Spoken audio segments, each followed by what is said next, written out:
যে কোনো শুভ সূচনা মিষ্টি মুখ দিয়ে করাই ভালো। তো যেহেতু এটা আমার ফার্স্ট ভ্লগ, তো আমি ভাবলাম একটা ইমপ্রম্পটু চিজ কেক বানাই। তো এগুলো হচ্ছে ইনগ্রিডিয়েন্টস যেগুলো আমি আমার চিজ কেকের জন্য ইউজ করছি। তো এখানে আমি চটপট বলে দিচ্ছি, যদিও আমি খুব স্লো স্লো দেখাচ্ছি, বাট চটপট বলে দিচ্ছি। 2টো white bread, sugar, vanilla essence, একটা এগ, আর আমি মিল্ক নিয়েছি 2 to 3 কাপস মতন মিল্ক। আর আমার কাছে ব্লুবেরি জ্যামও ছিল, তো ব্লুবেরি আমি জ্যামও নিয়ে নিয়েছি।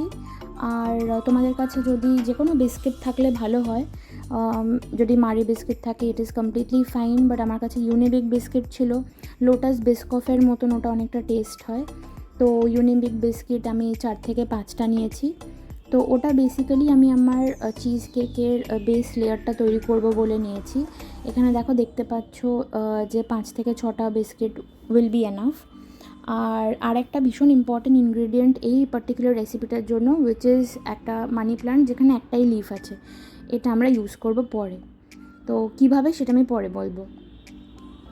তো এবারে আমরা ব্রেডটাকে ভালো করে ক্রাম্বল করে নেব with the help of mixing ইট।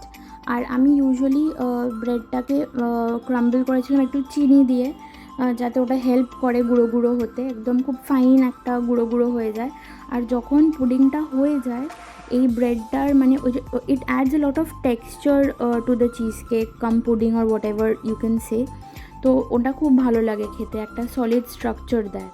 তো আমার পার্সোনালি ওটা ভাল লাগে। তো যাই হোক, এইটা আমি মিক্সিতে ঘোরানোর পর ব্রেড ক্রামগুলো এরকম হয়েছিল। তো আমি একটা বোলে ট্রান্সফার করে নিচ্ছি এখানে ভালোভাবে। আর একটা জিনিস খেয়াল রাখতে হবে, যে খুব যেন মানে সগি না হয়ে যায়, মানে কোনোভাবেই যেন এরকম ড্রাই থাকে। তো তাই জন্য আমি তুলে এটা একটুখানি দেখিয়ে দিলাম। তারপর আমি একটু আমুল বাটার নেব, আর আমুল বাটারটা আমি ওই বিস্কিটগুলো গুঁড়ো করে আমি একবার ঘুরিয়ে নেব, আর ওটাকে আমি আলাদাভাবে রেখে দেবো। আর ডিমটা যেটা আমরা নিয়েছিলাম, ওটাকে ফেটিয়ে একটুখানি ভ্যানিলা এসেন্স ডিমটার মধ্যে দেবো, যাতে পুডিংয়ের মধ্যে বা চিজ কেকটার মধ্যে ভ্যানিলার গন্ধটাও থাকে, আর ডিমটাও কোনো মানে অন্যরকম স্মেল না হয়। তো আমি প্রথমে দেখাতে ভুলে গেছিলাম যে আমি বাটারটাও নিয়েছি।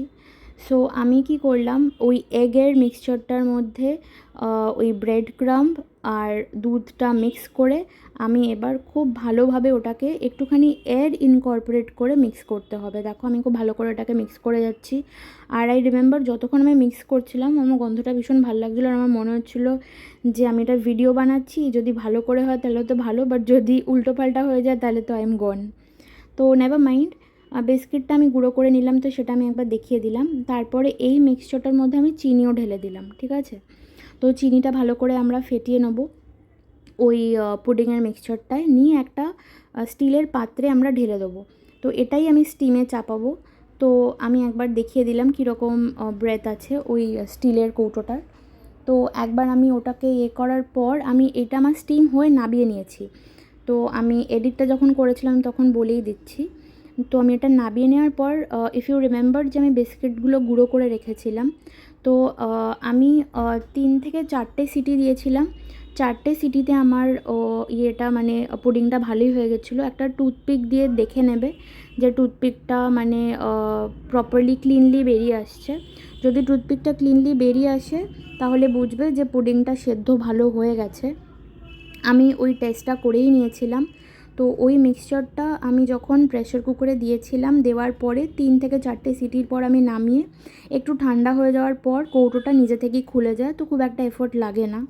তো কৌটোটা খোলার পর আমি ওই বিস্কফের যে বিস্কিটের গুঁড়োটা, মানে যেখানে আমি বাটার মিক্স করেছিলাম, ওটা এর মধ্যে ঢেলে দিয়ে ভালো করে মানে প্লেন করে দিলাম, ঠিক আছে। তো এটা কেন করলাম, বিকজ যখন আমরা চিজ কেক খাই তখন লেয়ারে নিচে বিস্কিট থাকে, তো তাই জন্য। তারপরে ওটাকে আমি উল্টে দিলাম, আর দেওয়ার পরে ওই যে আমি জ্যামটা রেখেছিলাম, ব্লুবেরি জ্যামটা, সেটা উপরে এরমভাবে টপিং করে আমি এটা ডেকোরেট করলাম। অ্যান্ড ট্রাস্ট মি, খেতে অ্যামেজিং হয়েছিল। তুমি ব্লুবেরির এখানে ছোটো ছোটো মানে ছোটো ছোটো ব্লুবেরিও আছে অ্যাকচুয়াল। আমি এখানে নিচে থেকে দেখাচ্ছি, দেখো লেয়ারটা তৈরি হয়েছে নিচে বিস্কিটের ওই লেয়ারটা, মধ্যিখানে চিজ কেকের মতন আর ওপরে যেরকম ব্লুবেরি ইয়ে থাকে। তো এটা বেসিক্যালি আমার খুব সিম্পল একটা সহজে কি করে বাড়িতে হেলদি চিজ কেক বানানো যায় সেটার একটা উপায়। তো আমি এটা নিজে যখন এখন ভয়েস ওভার করছি আমার নিজেরই দেখে খুব মানে খেতে ইচ্ছা করছে। সত্যিই খেতে খুব ভালো হয়েছিল। আমি কেটেও দেখালাম, ভীষণ স্মুথ টেক্সচারটা, খুব একটা জিগলি টাইপের নয়, বেশ মানে সলিড টেক্সচার ছিল, বাট ভীষণ নরম ছিল। আর এটা আমি দেখা দেখি টপ করে খেয়েও নিলাম তখন। আর so this is my first vlog with the cheese cake.